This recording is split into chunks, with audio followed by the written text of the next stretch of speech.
What if the most important moment in Inception isn't actually the spinning top?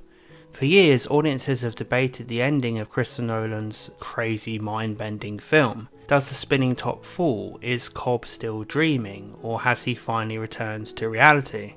But the strange thing about Inception is, the longer you think about it, the less those questions actually matter. Because beneath all of this, Inception is about grief, it's about memory, and it's about the terrifying possibility that the past might be something we can never truly escape. There's a strange irony at the heart of Inception. It's a film about entering dreams, about building impossible worlds, and manipulating reality itself. Yet at its core, it's an incredibly human story, because despite all the technology and elaborate dream mechanics, the real conflict of the film is happening inside one man's mind. Dom Cobb, played by Leonardo DiCaprio, is someone who can construct entire dream worlds. Inside those dreams he can bend physics and design realities that feel completely real. And in theory that should give him full control.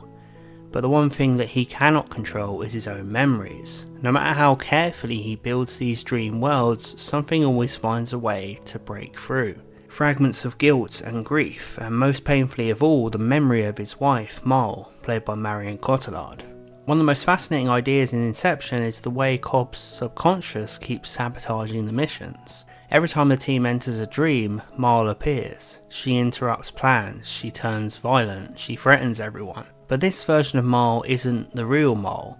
She's a projection created by Cobb's own subconscious, a distorted version of the woman he loved. She represents something Cobb has been unable to face, the truth of what happened between them. At one point, Cobb planted an idea deep in Mal's mind, designed to convince her that the dream world they were trapped in wasn't real. But when they returned to reality, that idea never left her.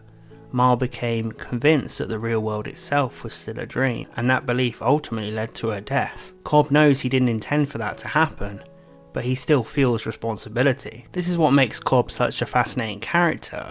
All the stuff he can do, all the crazy scenarios and worlds and manipulation of the human mind, none of that power actually matters to him. The only thing that matters is he wants to get home. After being accused of Mal's death, Cobb has been forced to live as a fugitive, separated from his children, and when the powerful businessman Saito, played by Ken Watanabe, offers him a chance to clear his name, Cobb accepts one final job. Not for money, not for prestige, but for the chance to see his children again.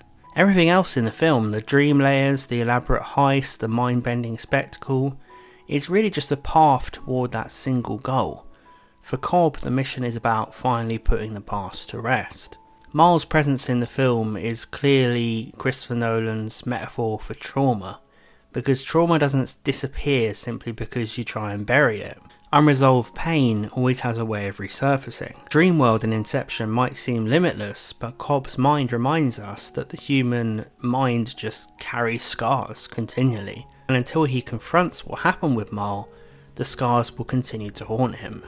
All of this leads to the film's most famous symbol, the spinning top at the end. Throughout the film, Cobb uses the top as an object designed to tell him whether he's dreaming or awake. If the top spins forever, he's inside a dream. If it falls, he's back in reality. By the end of the film, after the mission succeeds, Cobb finally makes it home. He sees his children again. For the first time in years, he's exactly where he always wanted to be. But before embracing his children, he spins the top one last time. It begins spinning, it wobbles slightly, and then the film ends. For years, audiences have debated, did the top fall or does it spin forever? What makes this moment so powerful and cruel is that Nolan refuses to give us the answer. Because as viewers we want closure, we want to know that Cobb has escaped the nightmare of the past. But Nolan denies us that. The spinning top becomes something more than just a test of reality. It becomes a symbol of something quite creepy. The uncertainty of closure. In life, we like to believe that our struggles will eventually resolve themselves, that grief will fade, that trauma will settle. But sometimes closure never fully arrives. Sometimes trauma keeps spinning. The spinning top becomes a metaphor for that uncomfortable truth. Sometimes it stops, sometimes it doesn't. and we don't always get to know which one it will be. And yet, despite that ambiguity, the ending of Inception still feels to me strangely hopeful, because Cobb makes one crucial decision, and this is key. This means what I just said isn't entirely negative and we're all doomed. He doesn't wait to see what happens to the top. Earlier in the film, he would have stared at it, desperately.